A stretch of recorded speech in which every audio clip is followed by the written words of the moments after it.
Hello students, welcome back. आज का हमारा टॉपिक है डेफिशिएंट डिमांड। डेफिशिएंट डिमांड क्या होती है? Deficient demand refers to the situation when AD is less than AS corresponding to full employment level of output in the economy. Full employment के लिए जितनी डिमांड की हमें ज़रूरत होती है, जब डिमांड उससे कम रह जाए तो उस सिचुएशन को डेफिशिएंट डिमांड कहा जाता है। डेफिशिएंट डिमांड जितनी एक साल में फुल एम्प्लॉयमेंट के लिए हमें ज़रूरत होती है, उससे जितनी कम रह जाती है डिमांड, उस डिमांड को डेफिशिएंट डिमांड कहा जाता है। इसी चीज़ को हम एक डायग्राम से शो करते हैं। हमने लिया है O X axis, O Y axis. O X axis पर हमने शो किया है इनकम, आउटपुट, एम्प्लॉयमेंट, और ओ वाई एक्सिस पर हमने शो किया है एग्रीगेट डिमांड। 45 डिग्री पर income line, aggregate supply line. ये है एडी लाइन, इंटरसेक्ट कर रही है पॉइंट ई पर, इक्विलिब्रियम पॉइंट हो गया। इस पॉइंट पर फुल एम्प्लॉयमेंट है, ओएम जितना आउटपुट हो रहा है फुल एम्प्लॉयमेंट है। अब मान लीजिए डिमांड का लेवल एडी से कम होकर एडी वन हो जाता है। अब new AD one AS line को इस पॉइंट पर काटती है, एफ पॉइंट पर काटती है मान लीजिए। तो कितनी डिमांड कम हुई? ई जी जितनी डिमांड कम हुई। इसे कहा जाता है डेफिशिएंट डिमांड, या फिर हम इसको बोलते हैं deflationary gap. So deficient demand refers to the situation when aggregate demand is less than aggregate supply corresponding to full employment level of output in the economy. The situation of deficient demand arises when planned aggregate expenditure means planned aggregate demand fall short of aggregate supply at the full employment level. It gives rise in deflationary gap. ये deflationary gap को जन्म देती है। Deflationary gap क्या होता है? Deflationary gap is the gap by which actual aggregate demand falls short of aggregate demand required to establish full employment equilibrium. तो ये सिचुएशन है जब डिमांड, जितनी डिमांड की हमें ज़रूरत होती है, डिमांड उससे कम हो जाए तो उस सिचुएशन को कहा जाता है डेफिशिएंट डिमांड। डायग्राम में ईजी है, वो डेफिशिएंट डिमांड को शो कर रहा है, डिफ्लेशनरी गैप को शो कर रहा है। इस डेफिशिएंट डिमांड के कुछ रीजंस होते हैं। ये डेफिशिएंट डिमांड क्यों होती है, इसके क्या कारण हैं? पहली है decrease in propensity to consume. जब प्रोपेंसिटी टू कंज्यूम डिक्रीज होती है, लोग खर्च कम करना चाहें और सेव ज़्यादा करना चाहें, उस कंडीशन में उनकी डिमांड कम होगी और डेफिशिएंट डिमांड की प्रॉब्लम अराइज हो सकती है। पहला कारण है ये। दूसरा, इंक्रीज इन टैक्सेस। जब टैक्सेस के रेट इंक्रीज होते हैं तो लोगों के पास डिस्पोजेबल इनकम कम हो जाती है। डिस्पोजेबल इनकम जिसको वो खर्च कर सकते हैं। जब टैक्स ज़्यादा देना पड़ेगा तो खर्च करने के लिए, कंजम्पशन करने के लिए इनकम हमारे पास कम रहेगी। उस कंडीशन में डेफिशिएंट डिमांड अराइज हो सकती है। तीसरा रीजन है डिक्रीज इन गवर्नमेंट एक्सपेंडिचर।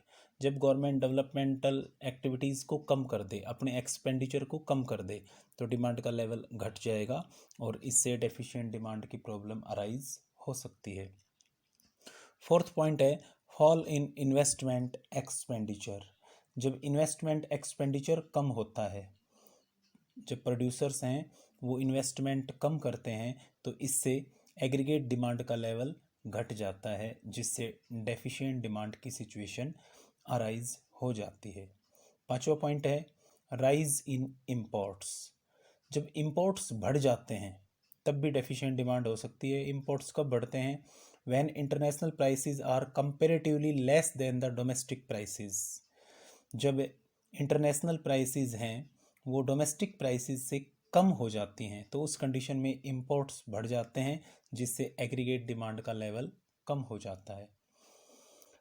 उसके बाद में 6th पॉइंट है fall in exports means export में fall due to comparatively high prices of domestic goods और due to increase in exchange rate for domestic currency. Exports हैं वो गिर सकते हैं किस कारण?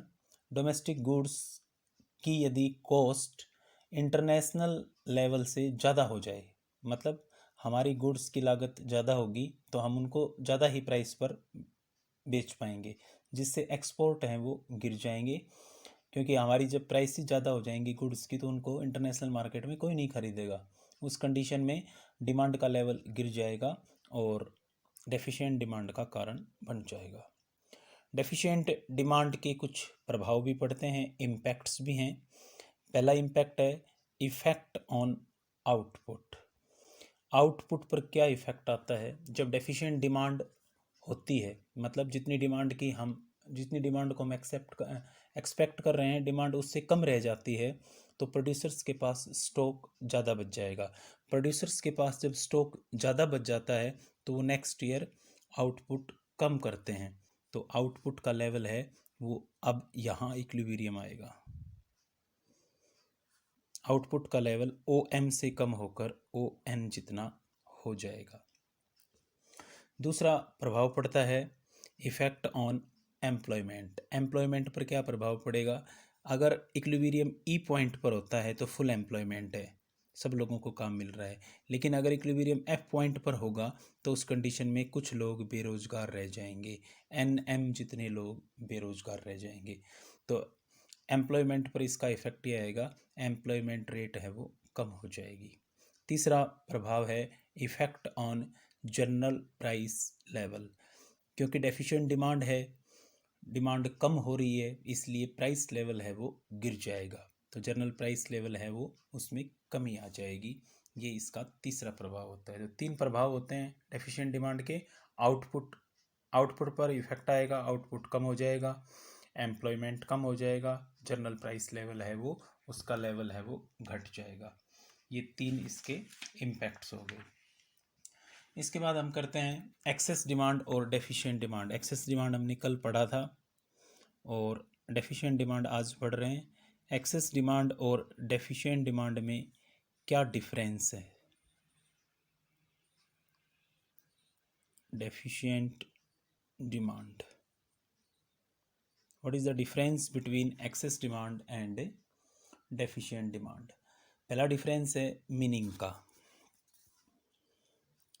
मीनिंग, एक्सेस डिमांड वो सिचुएशन होती है जिसमें AD जितनी हमें ज़रूरत होती है फुल एम्प्लॉयमेंट से उससे ज़्यादा होती है। फुल एम्प्लॉयमेंट के लिए जितनी AD की हमें ज़रूरत है AD उससे ज़्यादा होती है, वो एक्सेस डिमांड होती है। और फुल एम्प्लॉयमेंट के लिए AD जब कम रह जाती है तो वो डेफिशिएंट डिमांड होता है। दूसरा है inflationary and deflationary gap. Excess demand में इन्फ्लेशनरी गैप आता है, इन्फ्लेशनरी गैप, और डेफिशिएंट डिमांड में डिफ्लेशनरी गैप आता है।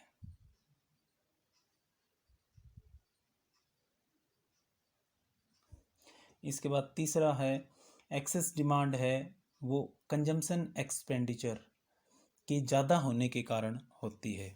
जब consumption expenditure propensity to consume बढ़ जाता है तब एक्सेस डिमांड होती है। और डेफिशिएंट डिमांड कंजम्पशन का लेवल जब कम हो जाता है तब अराइज होती है।